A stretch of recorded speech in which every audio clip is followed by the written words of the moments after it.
से वहीं सबके सामने डॉक्टरों के भी कहा कि भैया मुझे जहर खिलाया गया है और 19 तारीख को खिलाया गया। मेरे शरीर में अब जान नहीं रह गई है, मैं बैठ नहीं सकता, मैं गर्दन घुमा नहीं सकता, और खड़ा होना तो दूर की बात है। जहर से आदमी मर रहा, आप एक्सरे करा रहे और क्या टेस्ट कराया? तो कहे कि हम अल्ट्रासाउंड कराया है। कोई गर्भवती महिला का पता करना है क्या कि आप अल्ट्रासाउंड करा रहे हैं? बैठ भी नहीं सकता, आधे गर्दन घुमाने के अलावा कुछ नहीं, उसको होश में है बस। उसको आप लिखते हो कि फिट है, लिखते हो या लिखवा लिया जाता है। पूरा पेट फूला हुआ है, होंठ सूजा हुआ है, काला हो गया है, उस पर जहर का असर है। वो कह रहा है आप रह रहे के थोड़ी देर तक बेहोश हो जाते हैं। ये मुख्तार अंसारी का मामला है, ये अंसारी परिवार का मामला है।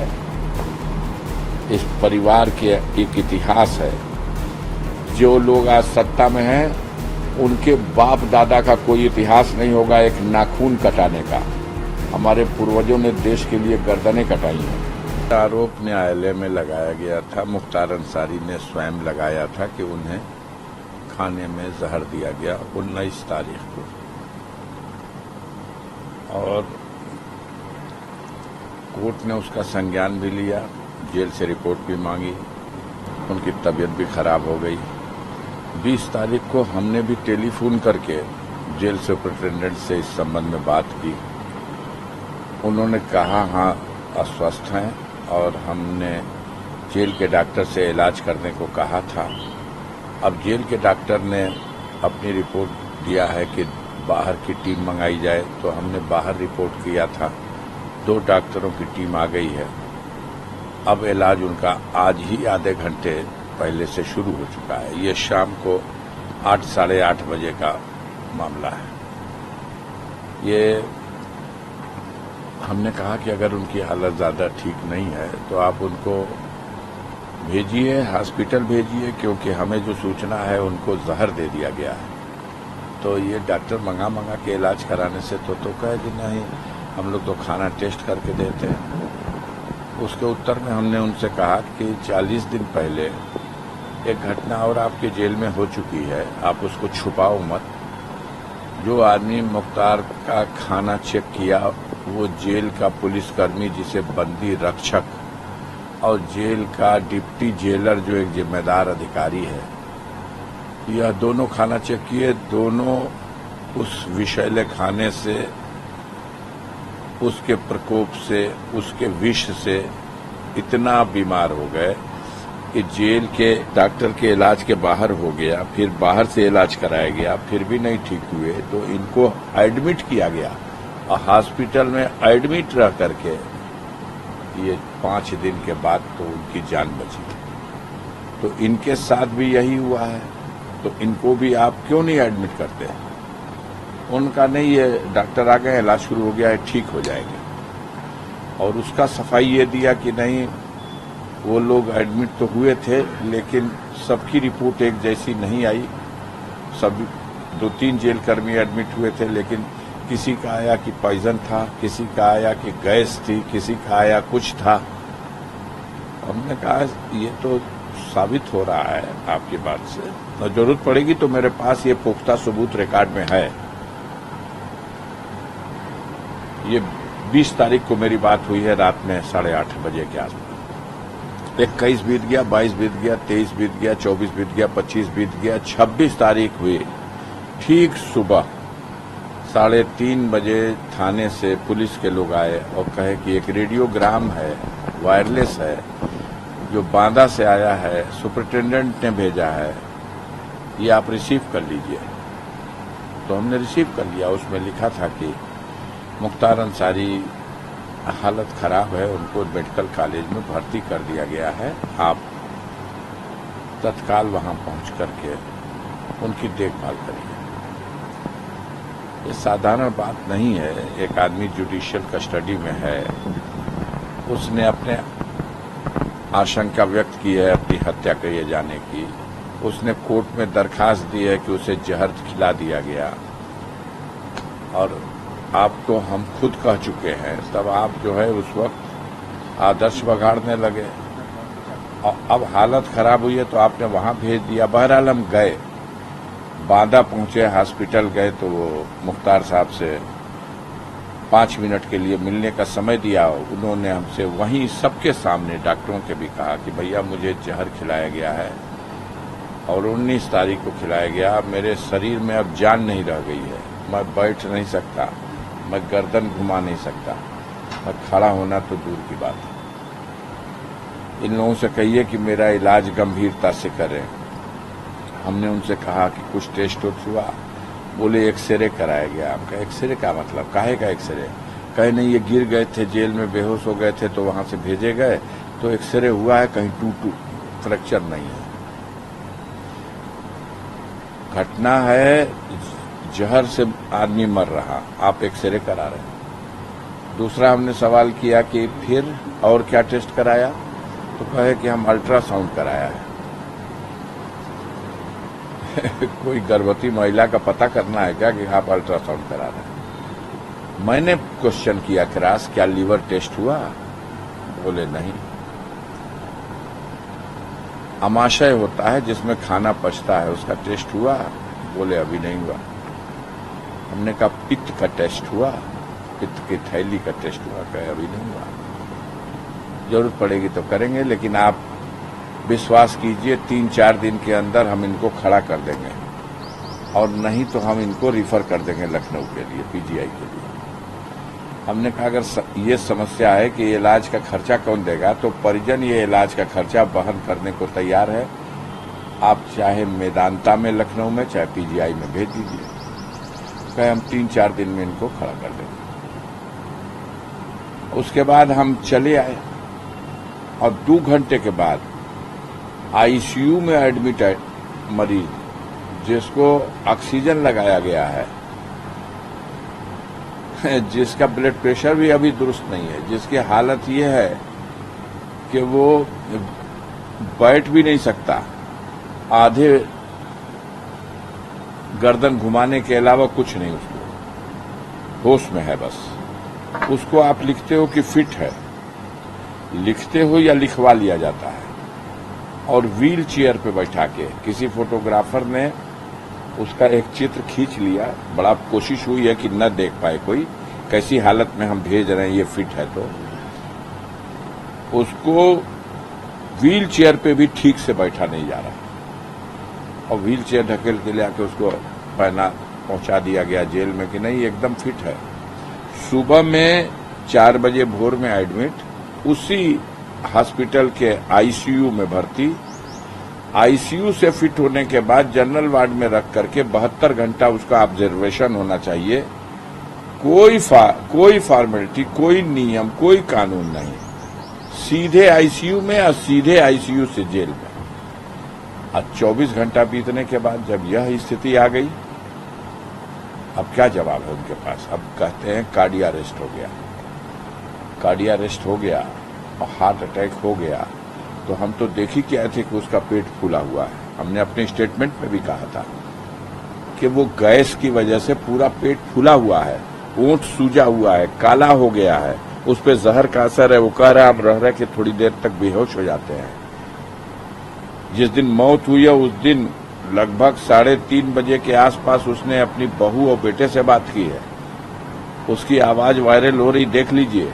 वो बोल नहीं पा रहा, वो कह रहा मेरा शरीर मेरा साथ छोड़ दे रहा, मैं मूर्छित हो जा रहा हूँ। बेटा कह रहा अब्बू हमने मदीना से जमजम मंगाया है आपके लिए, खजूर मंगाया, हम लोग लेके आएंगे, आप हिम्मत करिए, रोजे का दिन है, हम लोग दुआ करा रहे हैं, आप ठीक हो जाएंगे, हिम्मत दे रहा।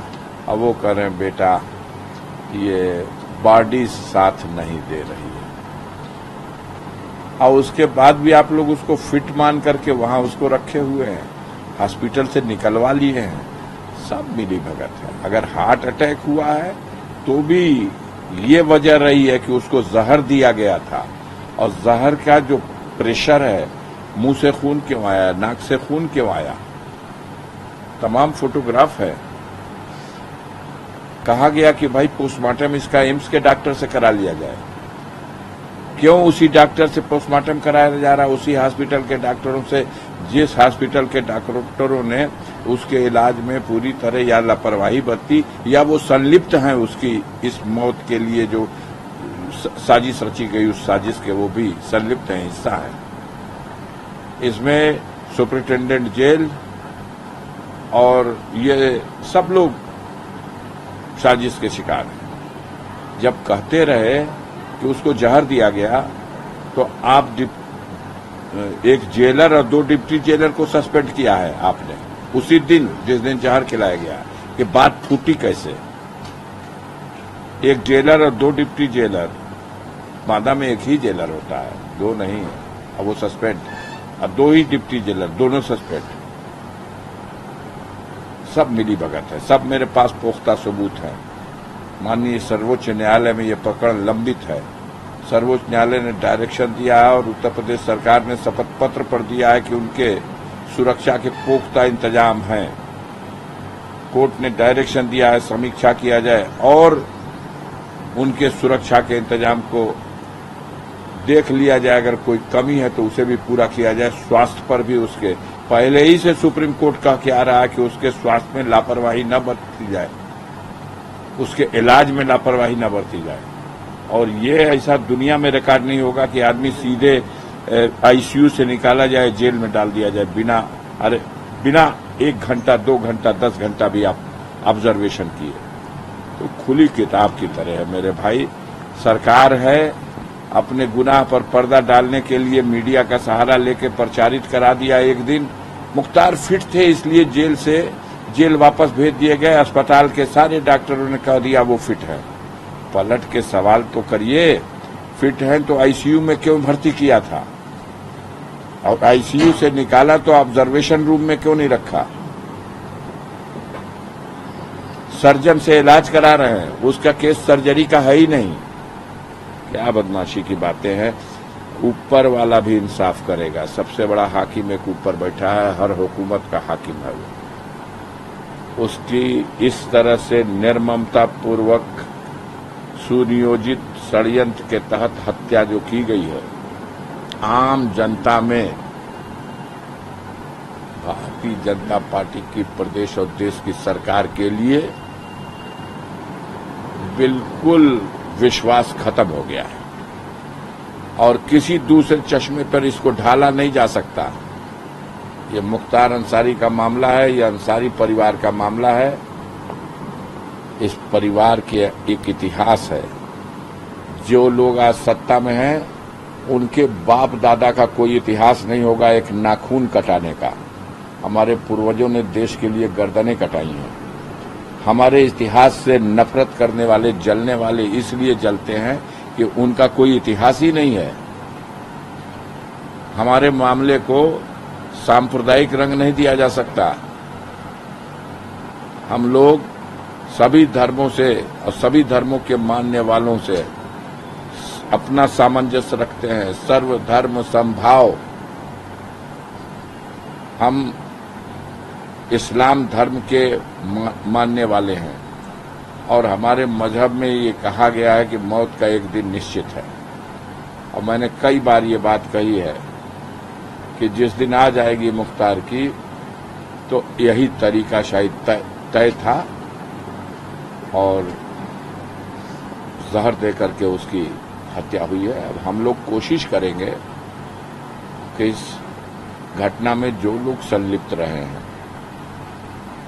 इसमें शासन में, सरकार में, पुलिस विभाग में, मुख्तार ने खुद अपने पत्र में लिखा है, एसटीएफ के सुप्रीमो जो है अमिताभ यश साहब उसमें संलिप्त हैं, डीजी उत्तर प्रदेश के इसमें संलिप्त हैं, एलजी जम्मू कश्मीर इसमें संलिप्त हैं, प्रमुख सचिव गिरी, मुख्यमंत्री के प्रमुख सचिव, बड़े हाई लेवल पे सारी प्लानिंग हुई है और उनकी हत्या करने के लिए तो ये लोग बहुत सा षड्यंत्र रचे आज तक। अभी दिन पूरा नहीं हुआ था तो टल जाता था। इस बार शायद कुदरत को भी यही मंजूर हो गया, लेकिन इनके पापों की सजा मिलेगी इनको। जहर दे के मारा गया है और मुख्तार अंसारी का शव दफन किया गया है। तो जो शव दफन होता है, अगर उसको ठीक ठाक से दफन किया जाए तो 1, 2 साल, 5 साल, 10 साल के 20 साल के बाद भी जब चाहेंगे उसमें से एक बाल और एक नाखून भी सलामत मिल गया तो उससे भी सिद्ध हो जाएगा कि यह आदमी मारा गया था तो जहर से मरा था कि नहीं।